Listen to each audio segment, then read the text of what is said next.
नमो अरिहन्ताय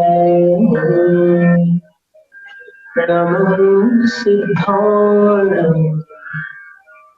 नमो आयर्याणं नमो उपजायाणं नमो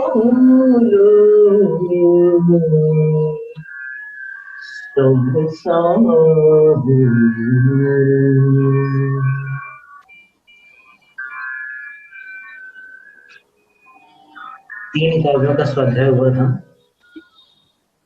एक बार उसका शुद्ध उच्चारण कर लेते हैं पाठ के साथ।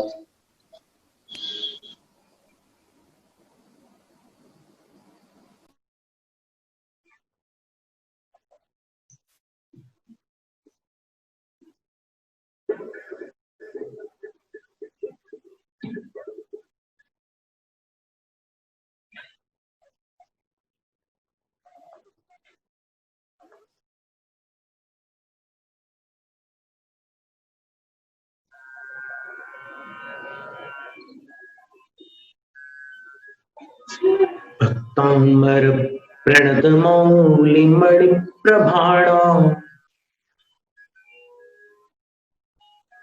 मुद्योतकन्दलित पापतमोवितानम्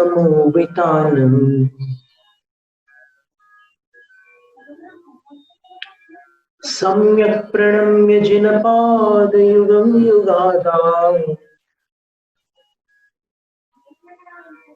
वालम्बनं भवजले पतताञ्जनानाम्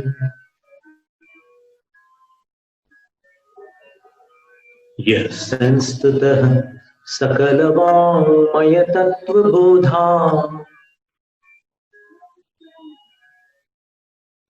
दुद्भूतबुद्धिपटुभिः सुरलोकनाथैः स्तोत्रैर्जगत्त्रतयचित्तहरैरुदारैः स्तोष्ये किलाहमपि तं प्रथमञ्जिनीन्द्रम्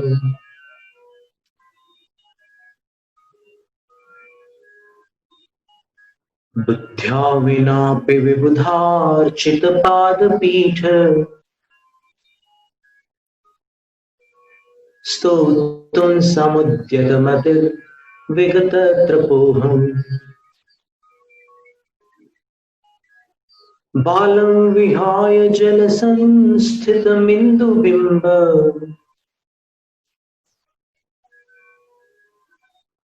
मन्यः क इच्छति जनः सहसा ग्रहीतुम्।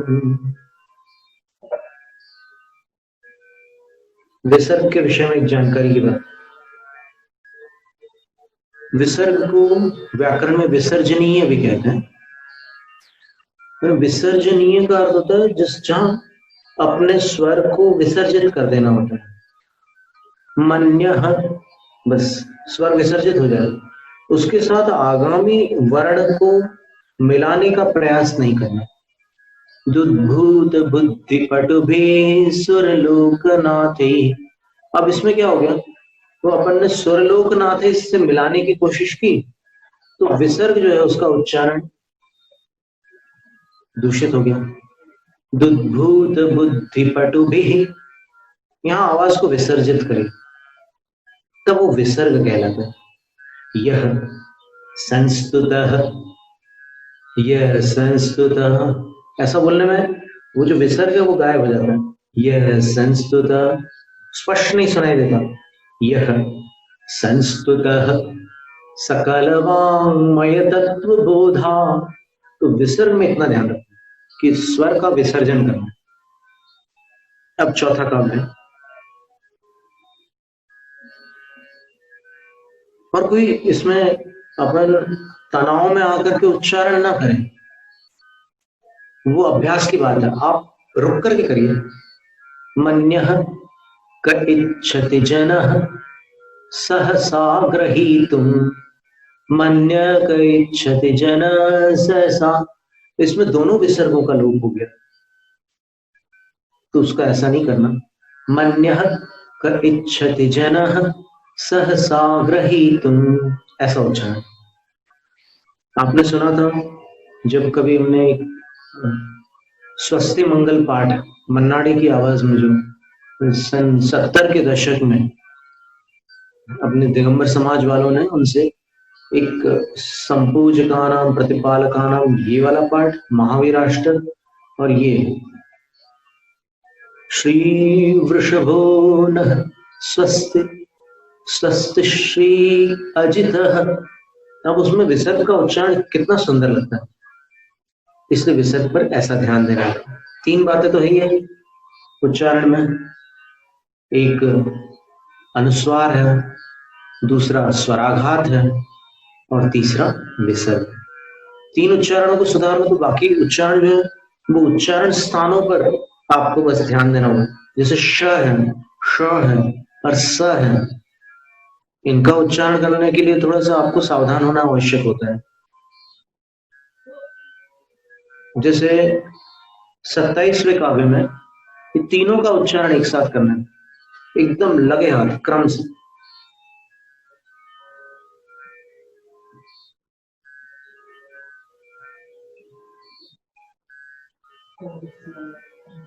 को विस्मयोत्र यदि नाम गुणैरशेषैस्,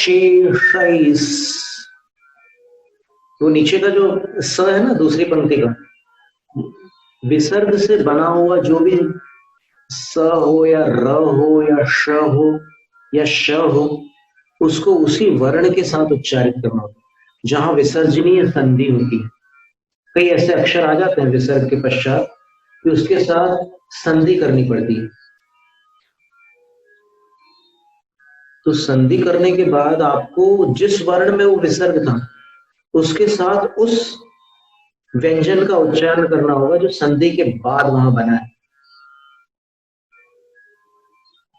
उदक चंदन तंडुल पुष्पकैश, पुष्पकैः ये मूल पाठ था।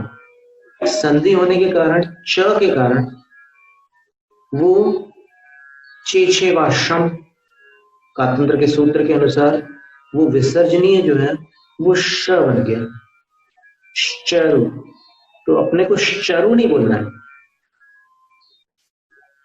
उदक चंदन तंडुल पुष्पकैश, फिर दूसरी लाइन अलग से बोलना है, चरु सुदीप सुधूप फलार्घ्य कैः। फिर नीचे की पंक्तियां तो ठीक है, उसमें ये प्रसंग नहीं है विसर्ग वाला। ऐसे भक्तामर में भी आपको कई स्थानों पर विसर्जनीय संधियां मिलेंगी, तो आपको उच्चारण पर ध्यान देना है। वहां पर विसर्जनीय संधि जहां भी हो वहां पर जिस वर्ण में विसर्ग था उस वर्ण के साथ ही वो संधि वाला रूप भी उच्चारित करना है। उदाहरण, रंग तरंग शिखर स्थितयान पात्रास, फिर नीचे वाले लाइन में त्रासम विहाय भवतः स्मरणाद् व्रजन्ति, है ना। 44वां काव्य है ये। अंभो निदोष विभीषण नक्र चक्र पाठीन पीठ वैदूल बनवाड़ बाग्नो रंग तरंग शिखर स्थितयान पात्रास, ये है। तो विसर्ग के विषय में इतनी जानकारी आज हमें लगा कि उचित होगी बताना, क्योंकि शुरू में हमने जो जो जानकारियां दी थी अगर सारी जानकारी हम एक साथ दे देंगे तो फिर ओवरलोड ना हो जाए, इसलिए विसर्ग की जानकारी अलग से दिया है। मन्यः क इच्छति जनः, विसर्ग शब्द के समय आपको विसर्जन शब्द स्मरण में लाना है। मन्यः हो गया विसर्जन, क इच्छति जनः फिर से विसर्जन हो गया, सहसा ग्रहीतुम, ऐसा है। अब चतुर्थ काव्य है वक्तुम। अब अनुस्वार का उच्चारण फिर से स्मरण कर लें, आगामी अक्षर में उसको मिलाना होगा काव्य पाठ में, और बाकी सामान्यतः उसका उच्चारण नासिकानुस्वारस्य, लघु सिद्धांत कौमुदी में उच्चारण स्थान दिए हुए हैं वार्तिकों में, मूल सूत्र में नहीं वार्तिकों में दिए हुए हैं।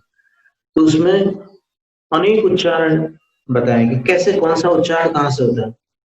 तो बता रहे हैं कि नासिका अनुस्वार से, अनुस्वार का उच्चारण नासिका से करना है। उसका जो मूल स्थान है कंठ, तालु, मूर्धा, दंत, ओष्ठ, मूल स्थान तो बना रहेगा, लेकिन नासिका का प्रयोग अनिवार्यतः होगा अनुस्वार में, नासिका अनुस्वार से। तो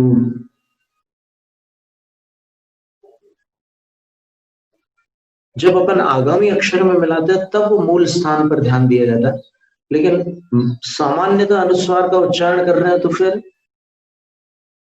नासिका से करना होता है। वो जो भी अक्षर हो नासिका से उच्चारण कर। शुद्ध पदेशम बुद्धमदेशम रुद्धगदेशम यजामहे। अनुस्वार को हमने कहीं समाप्त नहीं किया, सिर्फ नासिका में रखा है। शुद्ध पदेशम, नासिका तक ले गया। बुद्धमदेशम रुद्धगदेशम यजामहे भव्यनतेशम नम्रशतेशम। ऐसा चलता है, पर यहां पर अपने को ध्यान रखना है वक्तुम गुणान, तुंग तुंग जैसा उच्चारण होगा। वक्तुम गुणान, गुणान पर रुकना है क्योंकि हलंत है ना। वक्तुम गुणान गुण समुद्र, वक्तुम गुणान गुण समुद्र शशांक कांतान। शशांक, इसको शशांक नहीं बोलना, शशांक। ये 3 प्रकार के जो उच्चारण, को विस्मयोत्रे दिनाम गुणैर्शेषैस्, तीनों एकदम अलग अलग उच्चारण। शे, शे में हम आपको एक ट्रिक बताते हैं, उसके एक तरकीब बताते हैं। जैसे सागर में जब हम आए थे तब कटरा में हमने ये तरकीब बताई थी। एक शब्द होता है हिंदी भाषा में समशीतोष्ण, उसमें तीनों का उच्चारण सम, ये दंत स कहलाता है। तो जीभ को दांत के पास लाना अनिवार्य है, सम। और शीतोष्ण में जीभ को निचली दंत पंक्ति के नीचे लाना, ऐसे पीछे की तरफ, शी। तब ये जीभ में ऐसा ट्विस्ट आएगा, ऐसा मोड़ आएगा कि आप श का उच्चारण करें, शी।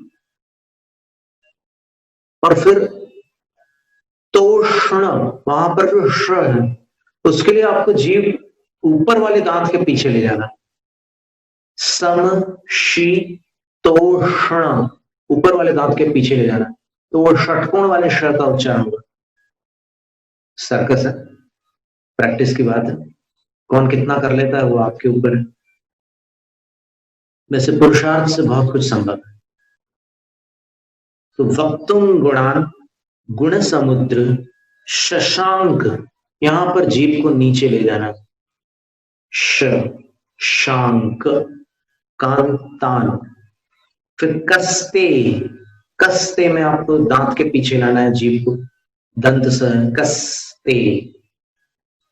और क्षमा में फिर षटकोण वाला श आएगा, क्षमा वाले श में, क्षमा, क्षमा। फिर जीभ को ऊपर ले जाना, क्षमा, ये उसका उच्चारण होगा। कस्ते क्षम सुर गुरु, या फिर स्वराघात गुरु। प्रतिमोपि बुद्ध्या कल्पांत काल पवनोद्धत नक्र चक्रं, एकदम सरल। कोवातरी तुमलमंबु निधिम भुजाभ्याम, बिल्कुल सरल। निधिम के अनुस्वार को भुजाभ्याम में मिलाओगे तो फिर वो म जैसा ही रहेगा, निधिम भुजाभ्याम। अब इसका अपन पाठ करते हैं, सावधान रही रखना, सामने देख करके रखना।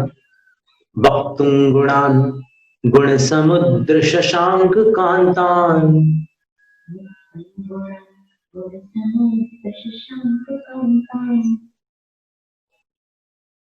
कस्ते क्षमः सुरगुरु प्रतिमोपि बुद्ध्या,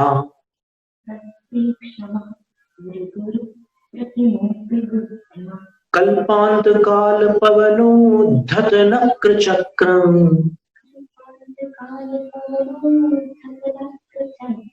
को वातरीतुमलमम्बुनिधिं भुजाभ्याम्।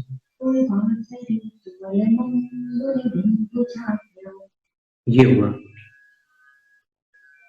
अब आचार्य मानतों स्वामी आदिश्वर भगवान से कह रहे हैं, गुण समुद्र, ये संबोधन है कि हे गुणों के समुद्र।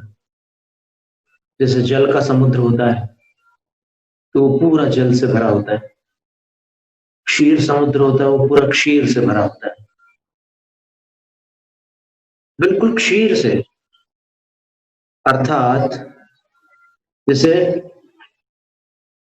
कई विद्वानों की ऐसी धारणा है कि उसका स्वाद दूध जैसा होता है, वो दिखता पानी जैसा है, लेकिन ऐसा नहीं है। भगवत जिनसेन आचार्य महाराज ने महापुराण में ये स्पष्ट सूचित किया है कि वो दिखता भी दूध जैसा है,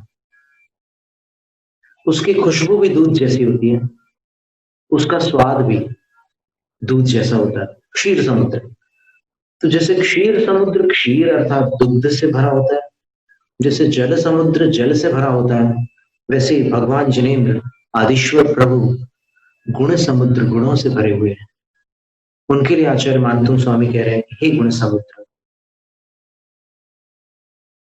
कस्ते, उसमें से ते निकालना होगा, ते आपके शशांक कांतान गुणान, शशांक, शश अंक यस्य स शशांक किम वा शश अंके यस्य स शशांक।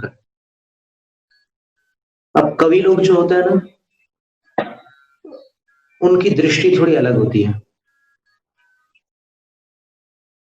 जहां न पहुंचे रवि वहां पहुंचे कवि, और जहां न पहुंचे कवि वहां पहुंचे अनुभवी।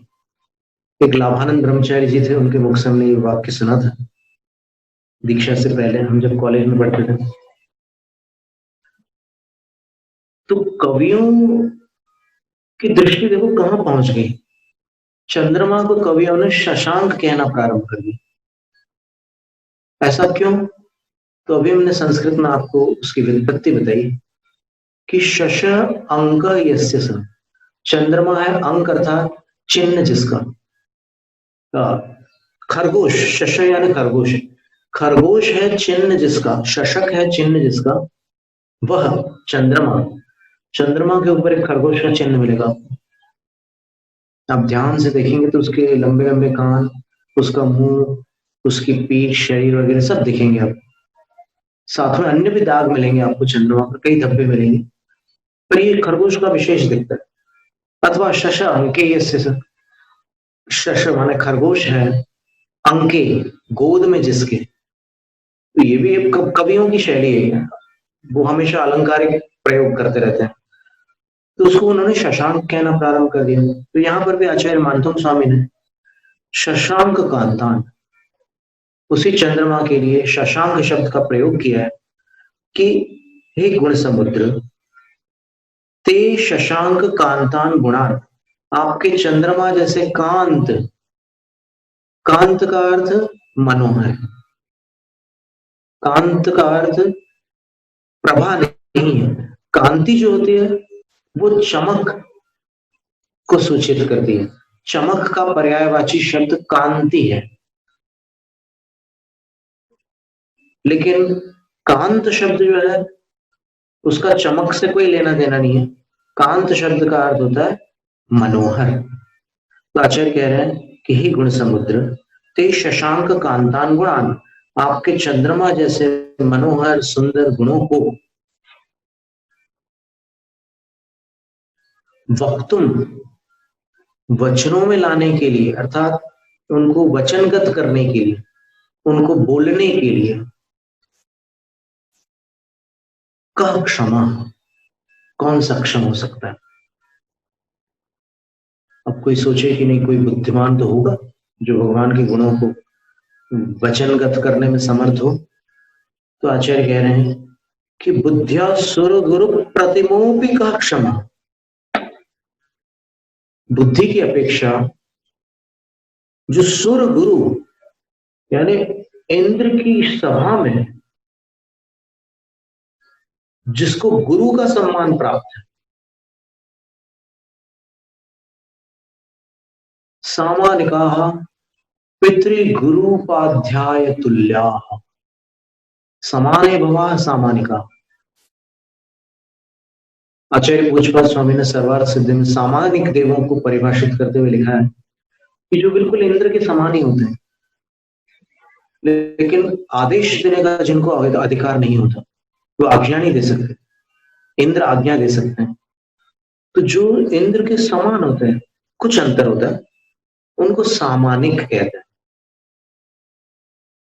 वो कैसे होते हैं? तो बोल रहे हैं कि पितृ गुरु उपाध्याय तुल्या, पिता के समान, गुरु के समान, अथवा उपाध्याय यानी अध्यापक के समान इंद्र की सभा में सम्मानित होते हैं। ऐसा क्यों? क्योंकि वो अत्यंत बुद्धिमान होते हैं, इसलिए उनका वहां पर इंद्र की सभा में पिता, गुरु अथवा अध्यापक जैसा सम्मान किया जाता है। तो बुद्धि से जो सुर गुरु प्रतिमा अपि उन सामानिक देवों के समान है, ऐसा भी कोई देव या मनुष्य हो तो आचार्य कहते हैं कि क क्षमा, कौन होगा जो इतना बुद्धिमान होकर के भी भगवान के चंद्रमा जैसे मनोहर गुणों को वचनों में ला सके? कौन समर्थ होगा? अभिप्राय ये है कि भगवान के गुणों को वचनों में समाविष्ट करना किसी के बस की बात नहीं है। वो सर्वश्रेष्ठ बुद्धिमान भी क्यों न हो, यानी इंद्र की सभा में जिनको गुरु जैसा सम्मान मिल रहा है, इतना बुद्धिमान जो बृहस्पति है, सुर गुरु का दूसरा नाम बृहस्पति भी है। यहाँ पर जो ज्योतिर्लोक में जो बृहस्पति ग्रह है वो उससे भिन्न है, वो ग्रहों की श्रेणी में है, लेकिन यहाँ पर बृहस्पति देवों के गुरु की श्रेणी में आते हैं। तो इतने बुद्धिमान भी अगर कोई हो तो कौन होंगे कह जो वक्तुम क्षमा, आपके गुणों को बोलने में समर्थ हो पाएंगे, उनका वर्णन करने में समर्थ हो पाएंगे। आचार्य समंतभद्र स्वामी ने आचार्य मानतोम स्वामी से पूर्व एक स्तुति बनाई थी जिसको आज स्वयंभू स्तोत्र के नाम से जाना जाता है। उसमें जब वो 18वें तीर्थंकर अरनाथ भगवान की स्तुति करते हैं तब वो लिखते हैं, गुणस्तोकं सदुल्लंघ्य तद्बहुत्व कथा स्तुति आनन्त्यात्ते गुणा वक्तु मशक्यास्त्वयि सा कथम। गुणस्तोकम, स्तोक का अर्थ होता थोड़ा, थोड़े गुणों का जो एक समूह है उसको तद्बहुत्व कथा स्तुति, उसको अधिक गुणों के रूप में कथन में लाना, अर्थात थोड़े गुणों को बढ़ा चढ़ा करके प्रस्तुत करना स्तुति है। स्तुति की परिभाषा बताइए, स्तुति किसे कहते हैं? तो बोले तिल का ताड़ बना देना या राई का पहाड़ बना देना, उसका नाम है स्तुति। तो सात्वयी कथम, हे अरनाथ भगवान, आपके विषय में वह स्तुति कथम, कैसे संभव है? क्योंकि ते गुणा वक्तुम अशक्य, आपके गुण जो होते हैं वो वक्तुम अशक्य, कहने में नहीं आ सकते। इसलिए नहीं आ सकते क्योंकि आनंत्यात्, वे अनंत है। शब्द संख्यात होते हैं, भगवान के गुण अनंत होते हैं। तो अनंत गुण संख्यात शब्दों में आ ही कैसे सकते हैं?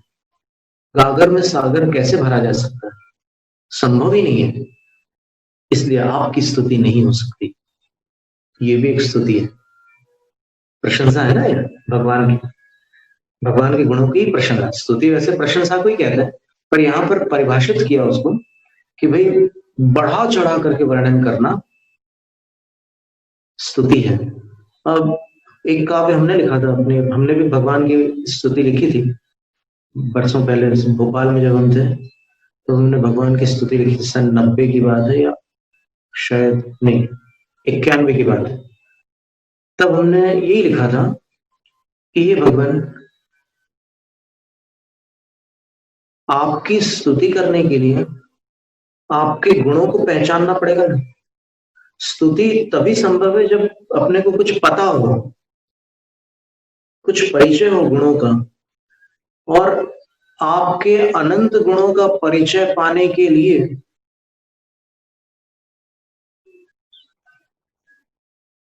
स्तुतिकर्ता के पास जो ज्ञान है वो पर्याप्त नहीं है। इसलिए फिर हमने उत्प्रेक्षा की कि हे भगवान, आपके भक्त अंततः केवली क्यों बन जाते हैं? क्योंकि उनकी आपके गुणों में इतनी रुचि होती है कि आपके गुणों को जानने के लिए केवल ज्ञान आवश्यक होता है, इसलिए वो इतना पुरुषार्थ कर लेते हैं कि वो खुद केवली बन जाते हैं। उत्प्रेक्षा अलंकार है। तो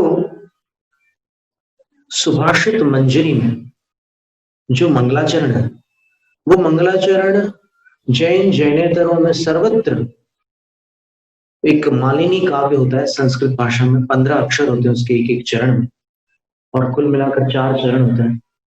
वो हमने कृष्ण मंदिरों में भी उसका पाठ सुना हुआ है। जैसे तलोद में, गुजरात में एक तलोद नाम का स्थान है हिम्मतनगर के पास, तो वहां पर जैन मंदिर के पास एक कृष्ण मंदिर है। तो वहां से भी उस श्लोक, उस काव्य का पाठ सुनने में आता है। अब वो पाठ कितना सुंदर है देखिए आप। अब वो जो अपने इष्ट देव के लिए लगाना चाहे वो लगा लेता है, पर वस्तुतः देखा जाए तो वो सुभाषित मंजरी का मंगलाचरण है। पंडित पन्नालाल साहित्याचार्य का किया हुआ अनुवाद भी है, और सुभाषित मंजरी 2 भागों में प्रकाशित हुई थी। तो आज भी उसका एक नवीन संस्करण आचार्य शांति सागर महाराज के शताब्दी, दीक्षा शताब्दी महोत्सव पर प्रकाशित हुआ था। तो उस काव्य देखिए कितना सुंदर काव्य है।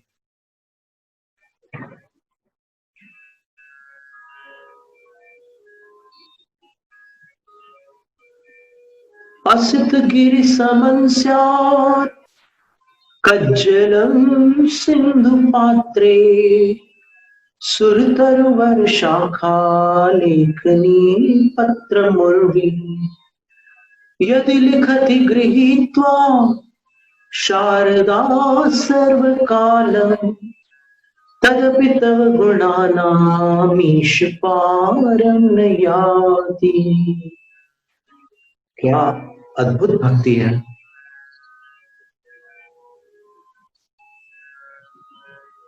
हे भगवान, हे ईश, ईश यानी जगत के स्वामी, तीनों की नाथ, हे परमात्मा, हे जिनेन्द्र, हे अरिहंत,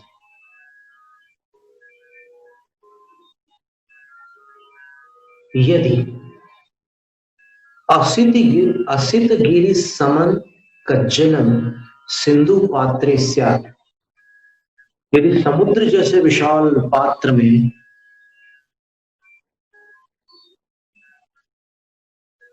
असित गिरि, कृष्ण पर्वत, नीलगिरी के समान काली काली स्याही भरी हो, समुद्र जैसे विशाल पात्र में नीलगिरी जैसी काली स्याही भरी हो, और अब इतनी स्याही से लिखने के लिए कुछ तो चाहिए ना साधन। आप कितनी भी रिफिलें लगा लो, वो सब घिस करके नष्ट हो जाएंगी, उतनी स्याही खाली नहीं होगी।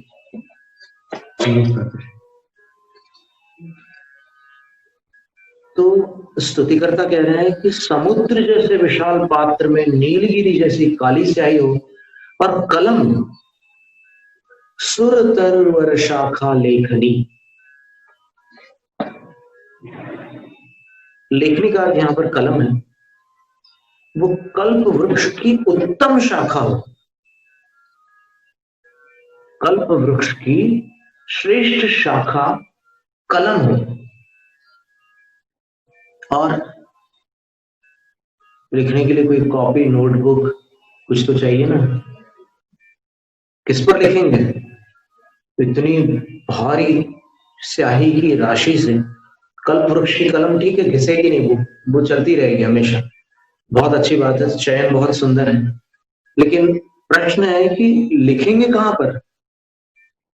तो फिर कहते हैं कि पत्र मुरवी, संपूर्ण पृथ्वी को यदि पत्र यानी पन्ना बना दिया जाए, पृष्ठ बना दिया जाए,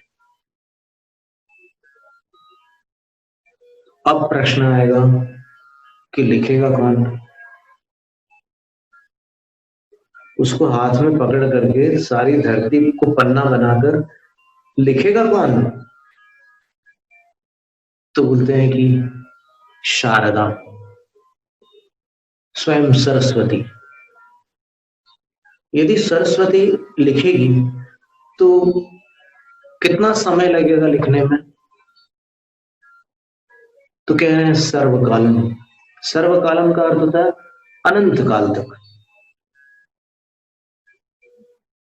यदि सरस्वती अनंत काल तक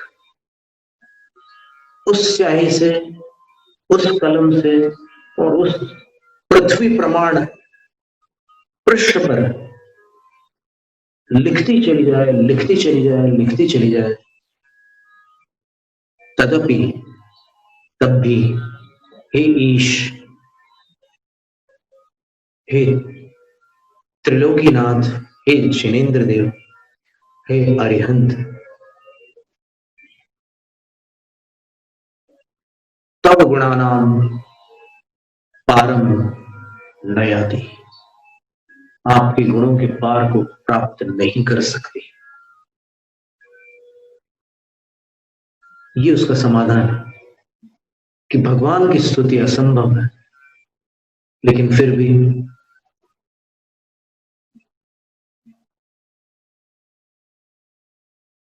भक्त लोग बोलते हैं, कुछ न कुछ करते ही हैं। कल्याण मंदिर सूत्र में भी ऐसे ही कहा गया है ना।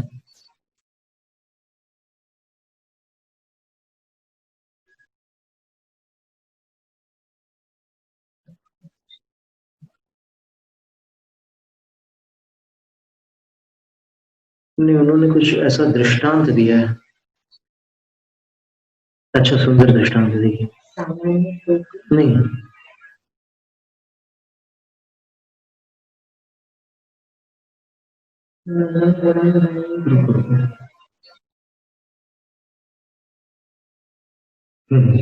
बहुत सुंदर लिखा कल्याण मंदिर में कि जिनके गुणों का पार योगी जन प्राप्त नहीं कर सकते, यानी गणधर और इंद्र लोग भी जिनकी स्तुति पूर्ण नहीं कर पाए, मैं कैसे कर सकता हूं? पर कहते हैं कि जलपन दिवान निजग्राम पक्षियों, ठीक है, बड़े बड़े ने तो प्रयास किया भगवान की स्तुति करने का। अब जब भी बसंत ऋतु का समय होता है तब कोयल तो बोलती है, कुहू कुहू करती है, लेकिन उस समय जो अन्य जो छोटे छोटे पक्षी होते हैं वो भी चू चू करते हैं। तो आचार्य महाराज कह रहे हैं कि ठीक है, गणधर और इंद्र ने जो स्तुति की सो की, वो भी नहीं कर पाए, लेकिन फिर भी मैं रुक नहीं पा रहा हूं, मेरी भक्ति थम नहीं रही है, इसलिए मैं भी छोटे छोटे पक्षियों के समान चू चू कर रहा हूं। तो आचार्य मानतुम स्वामी ने भी ऐसे ही किया। वो कह रहे हैं कि वो अभी तो पूछ रहे हैं, प्रश्न पूछ रहे हैं कि आपके चंद्रमा जैसे मनोहर गुणों को कहने के लिए बुद्धि की अपेक्षा बृहस्पति के तुल्य भी कौन समर्थ हो सकता है? आप तो गुणों के समुद्र हैं। और अपनी बात को एक दृष्टांत के द्वारा, एक उदाहरण के द्वारा उन्होंने सरल किया कैसे? तो जिन्होंने स्वाध्याय किया है उनको ये दृष्टांत समझ में आ जाएगा। कल्पांत काल पवनोद्धत नक्र चक्रम अम्बुनिधिम। अम्बुनिधि समुद्र का वाचक शब्द है, और जलवाचक किसी भी शब्द के पीछे यदि निधि लगा दें तो वो समुद्र का वाचक बन जाता है। राशि लगा दे तो वो समुद्र का वाचक बन जाता है। धी लगा दे तो भी समुद्र का वाचक बन जाता है। जैसे अम्बु निधि, जल निधि, नीर निधि, वारी निधि, ये सब समुद्र के वाचक शब्द हैं। जल के जितने भी पर्यायवाची शब्द हैं उनके साथ निधि जोड़ दो तो वो समुद्र का वाचक हो जाता है शब्द।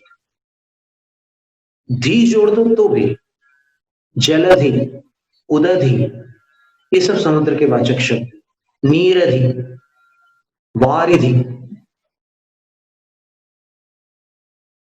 अद्याभवत् सफलता नयनद्वयस्य देवत्वदीय चरणाम्बुज वीक्षणेन अद्य त्रिलोक तिलक प्रतिभासते में संसार वारिधि रयन चुलुक प्रमाण।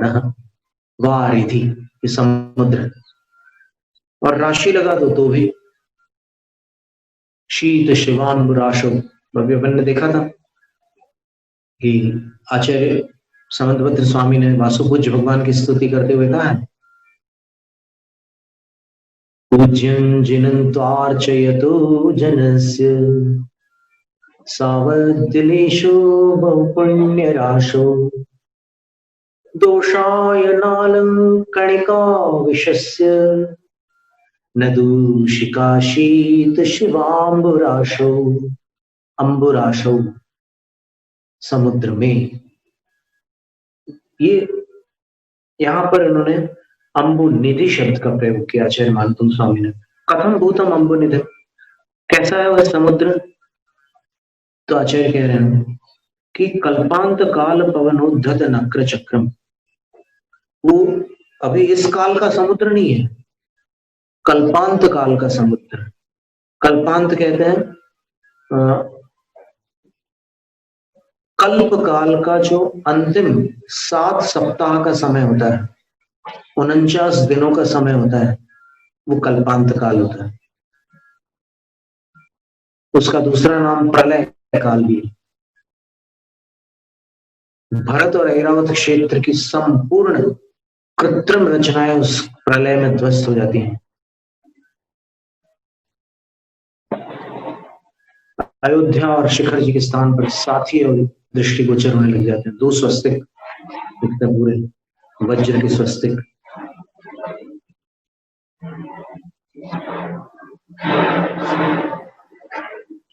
स्वस्तिक में कहते हैं कि वो बीच वाला जो प्लस है ना, उसको क्रॉस किए बिना बनाना होता है।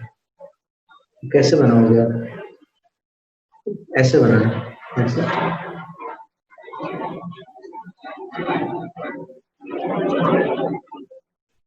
एक तरीका है, ऐसे क्रॉस किए बिना बन जाएगा। ऐसे बनाना होगा, ये देखिए बन गया। फिर उसके बाद इसको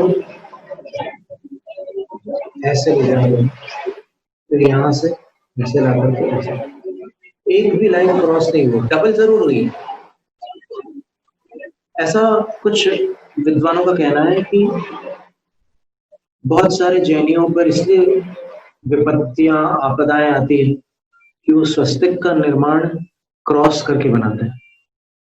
तो जो मंगल चिन्ह होते हैं उनको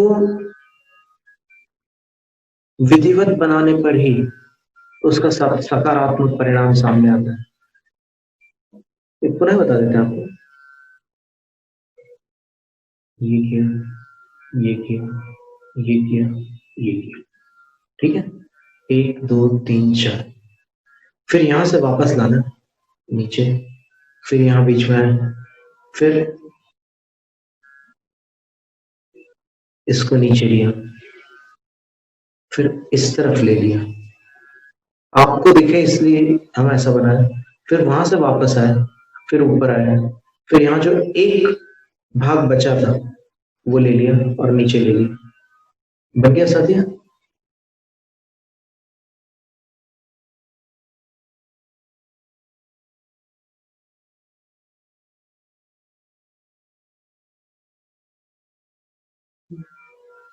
बन गया? ये स्वस्तिक है। तो प्रलय काल में शिखर जी और अयोध्या के स्थान पर स्वस्तिक दृष्टिगोचर होता है। सब मनुष्यकृत सारी रचनाएं नष्ट हो जाती हैं। और वैसे जीवन जीवन तो हो ही चुकी होती है। 21,000 वर्ष का जो छठा काल है, उस काल में सब विकट स्थिति आ जाती है। और छठे काल के अंतिम 49 दिन को प्रलय काल, कल्पांत काल का है। क्योंकि कल्प काल जो है उत्सर्पिणी से प्रारंभ होकर अवसर्पिणी में समाप्त होता है। उत्सर्पिणी 10 कोड़ा कोड़ी सागर की, अवसर्पिणी भी 10 कोड़ा कोड़ी सागर। उत्सर्पिणी में मोक्ष जाने वाले कम होते हैं, अवसर्पिणी में मोक्ष जाने वाले अधिक होते हैं, और विदेश क्षेत्र से मोक्ष जाने वाले उनसे भी अधिक होते हैं। ऐसा सर्वार्थ सिद्ध में लिखा है। तो ये जो कल्प काल है, कल्प काल के दो विभाग, उत्सर्पिणी अवसर्पिणी, दोनों 10-10 कोड़ा कोड़ी सागर के होने के कारण पूरा कल्प काल 20 कोड़ा कोड़ी सागर का होता है। और संपूर्ण कल्प काल में उत्सर्पिणी संबंधी 24 तीर्थंकर, जिनमें अंतिम शांति देव थे, और अवसर्पिणी संबंधी 24 तीर्थंकर, जिनमें अंतिम महावीर स्वामी थे। ऐसे 48 तीर्थंकर होते हैं एक कल्प काल में। और उत्सर्पिणी और अवसर्पिणी में षट समय यानी 6 विभाग होते हैं, 6 कालखंड होते हैं। उत्सर्पिणी का प्रथम कालखंड अति दुष्षमा है, जिसको अपन बोलचाल में दुखमा दुखमा कहते हैं, 21,000 वर्ष का। द्वितीय खंड दुष्षमा है, जिसको दुखमा काल कहते हैं। जो अभी पंचम काल यहाँ चल रहा है वैसा, वहां द्वितीय काल है उत्सर्पिणी का। तृतीय काल दुष्षमा सुषमा। तो आपको याद करना हो तो इसके लिए हम एक तरकीब बताते हैं कि ये जो प्रथम 3 काल है उत्सर्पिणी के, वो दू से शुरू होते हैं, और बाकी 3 काल सु से शुरू होते हैं। और अवसर्पिणी में बिल्कुल इससे विपरीत है। अभी अपन दू वाले खंड में चल रहे हैं। कैसे? देखिए, उत्सर्पिणी के प्रथम 3 काल कौन से हैं? दुष्षमा, दुष्षमा, दुष्षमा और दुष्षमा सुषमा। जो यहाँ चौथा काल था अपने अवसर्पिणी का, वो उत्सर्पिणी का तीसरा काल है। तो उस काल में तीर्थंकर आदि महापुरुष जन्म लेते, शलाका पुरुष होते हैं। दुष्षमा सुषमा, बाद में सुषमा है।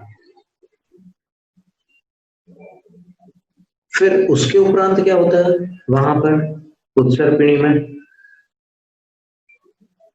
यहां पर भोग भूमि समाप्त हुई थी, तब चौथा काल चालू हुआ, कर्म भूमि शुरू हो गई थी। यहां पर कर्म भूमि समाप्त होगी और भोग भूमि शुरू होगी, तब चौथा काल शुरू होगा उत्सर्पिणी में। तो उसमें भोग भूमि का प्रथम काल कौन सा है? तो वहां पर नाम आएगा सुषमा दुष्षमा। सुषमा, समा का अर्थ वर्ष होता है, और सुंदर है क्षमा जिसमें, वो सुंदर वर्षों वाला जो काल होता है उसको सुषमा काल कहते हैं। और वहां क्या है? मिक्स है, जगन्य भोग भूमि शुरू हो रही है तो सुषमा दुष्षमा। दुष्षमा इसलिए कह रहे हैं कि भाई कम सुख मिल रहा है, भोग भूमि का तो मिल रहा है लेकिन जगन्य मिल रहा है, तो सुषमा दुष्षमा। फिर मध्यम भोग भूमि आएगी, इसका काल कितना है? तो बोले 2 कोड़ा कोड़ी सागर। और इन तीनों का काल मिला करके 1 कोड़ा कोड़ी सागर।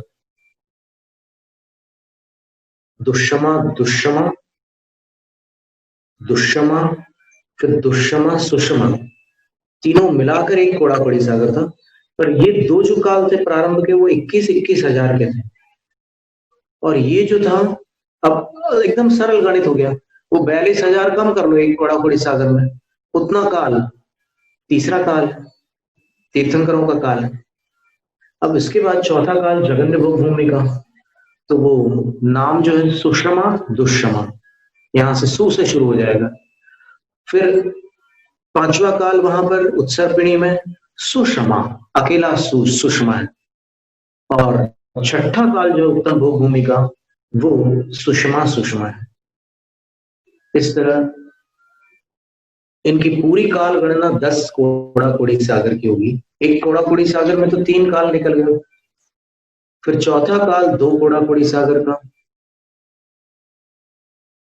पांचवा काल 3 कोड़ाकोड़ी सागर का सुषमा काल, और सुषमा सुषमा काल जो छठा काल है उत्सर्पिणी का, वो 4 कोड़ाकोड़ी सागर। तो कितनी गिनती हुई देखिए आप, लगाइए। 3 काल, 1 कोड़ाकोड़ी सागर, फिर एक में फिर जगन्य भोग भूमि का काल 2 कोड़ाकोड़ी सागर, 3 हो गए। फिर मध्यम भोग भूमि का काल 3 कोड़ाकोड़ी सागर, 3 और 3 6 हो गए। और उत्तम भोग भूमि का काल जो सुषमा काल है, वो 4 कोड़ाकोड़ी सागर। तो 6 और 4 10 कोड़ाकोड़ी सागर का काल पूरा हुआ। तो उसमें तीर्थंकरों के काल में ही तीर्थंकर होते हैं, लेकिन पूरा अवसर्पिणी उत्सर्पिणी काल, उसमें केवल 24 तीर्थंकर होंगे। ये नियम है और अनादि नियम है। अब उत्सर्पिणी पर आइए। उत्सर्पिणी में बिल्कुल इसकी जैसे दर्पण में प्रतिबिंब पड़ता है, बिल्कुल वैसी स्थिति विपरीत क्रम से होगी। उत्सर्पिणी का प्रथम काल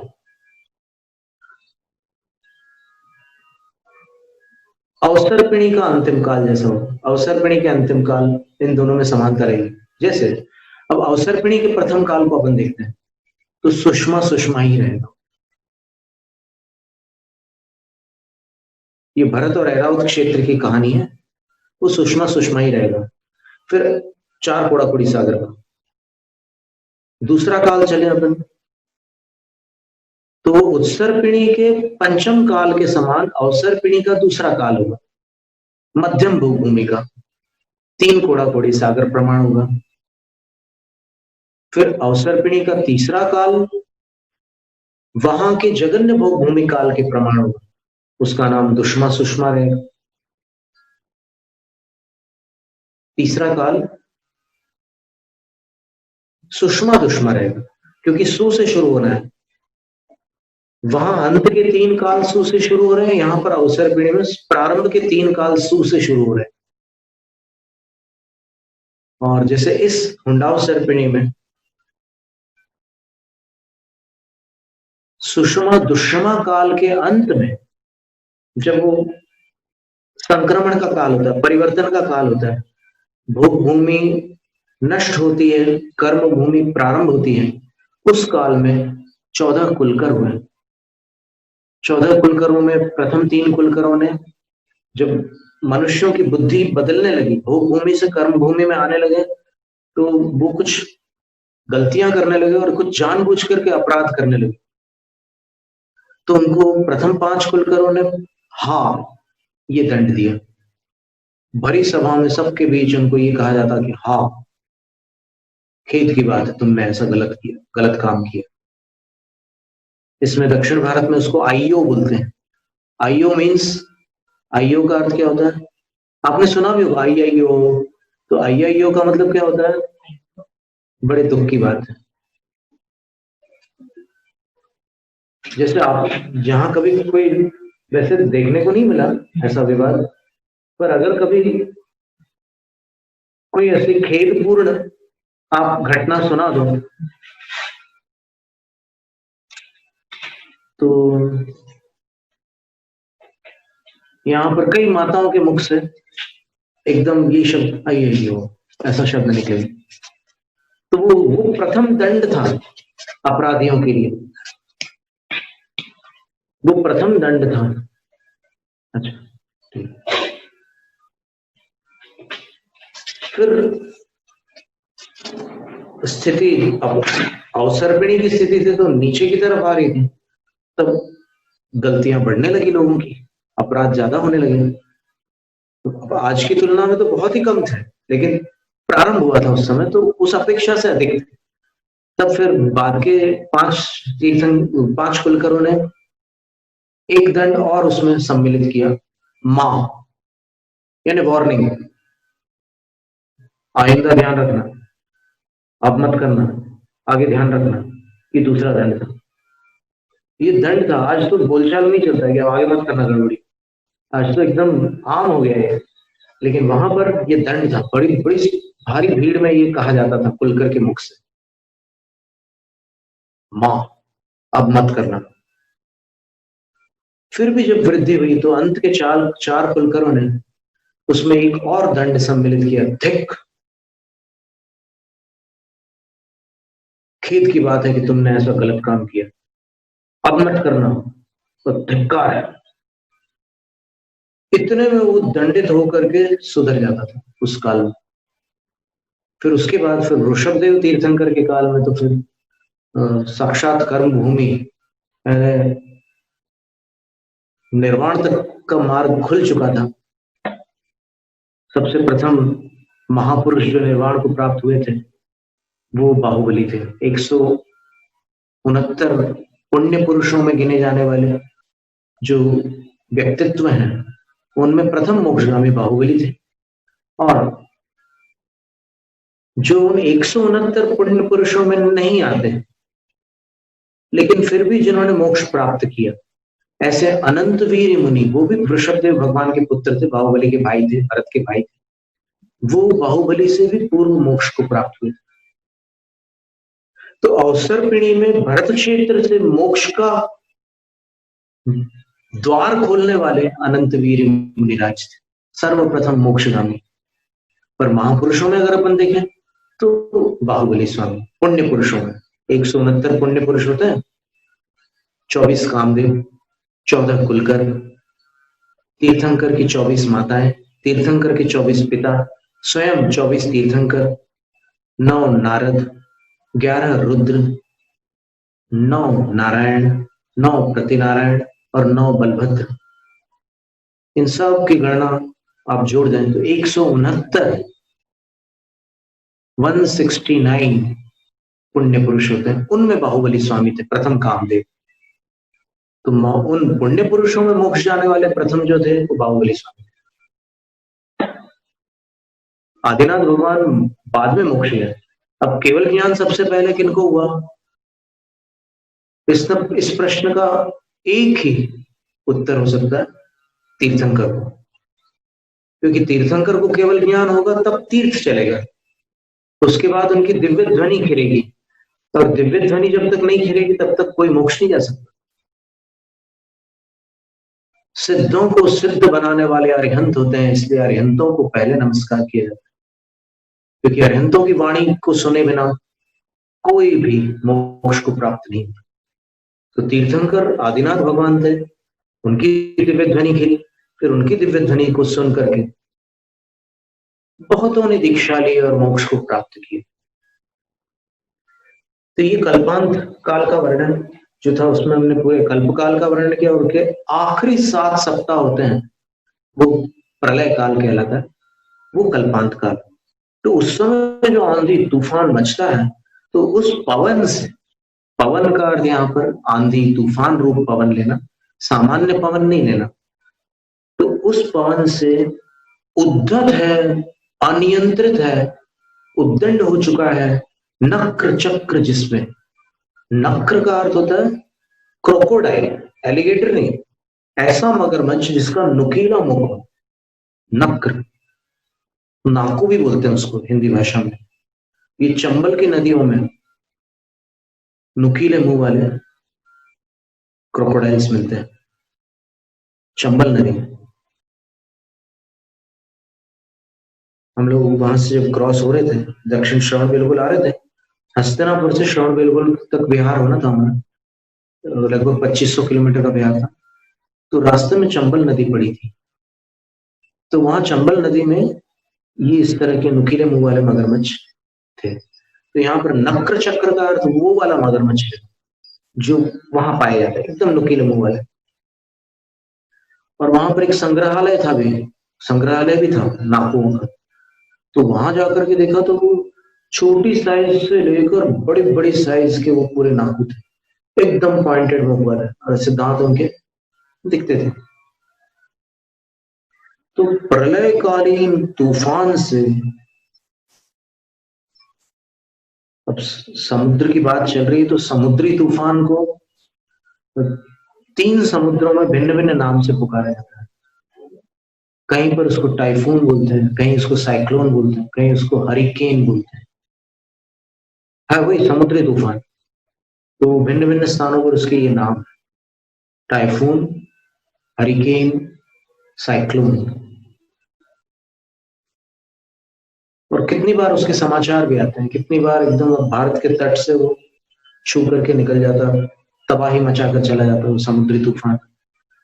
और ये तो प्रलयकालीन समुद्र है। तो प्रलयकालीन समुद्र के विषय में तो ऐसा है कि जैसे प्रशांत महासागर 12 किलोमीटर गहरा है। ऐसे अगर आप सीधी रेखा बनाए ऊपर से, उसके ऊपर की सतह से नीचे की धरती तक, तो 12 किलोमीटर गहरा है। अटलांटिक महासागर जो है वो 10 किलोमीटर गहरा है। हिंद महासागर जो है वो 8 किलोमीटर गहरा है। तो आचार्य कहते हैं, जैन आचार्य, कि जो लवण समुद्र है वो उस प्रलय काल में उसका पानी इतना भयंकर रूप से उछलता है कि उसके नीचे की धरती ऊपर से प्रकट हो जाती है। माने नीचे की धरती का पानी जो है वो पूरा इतना उछल जाता है कि नीचे के रत्न दृष्टि गोचर होते हैं। कल्पांत वांत पैसह पैसो पैसह प्रकटोपि यस्मान नियत केन जलधेर ननु रत्न राशि। कल्याण मंदिर के चौथे काव्य में ये वर्णन आया कि इतना पानी उछलता है प्रलय के समय कि समुद्र का निचला तल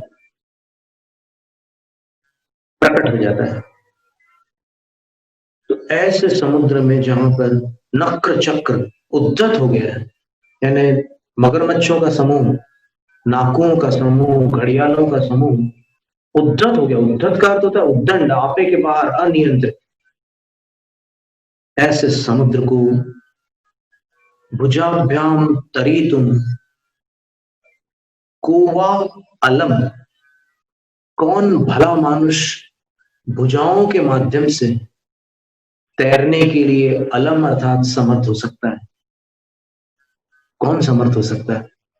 वहां कहा दार्शनांत में क्या था कि हे भगवान, आपके गुणों को बृहस्पति जैसा बुद्धिमान होकर भी कौन वचनों में ला सकता है? और यहाँ दृष्टांत में कह रहे हैं कि प्रलय समुद्र को भुजाओं से कौन तैर सकता है।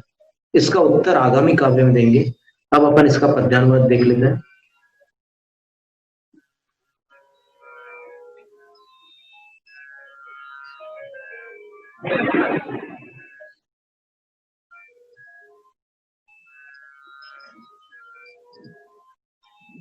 हे गुण सागर शशि सम रुचिकर, तब शुचि गुण गण का गुणगान।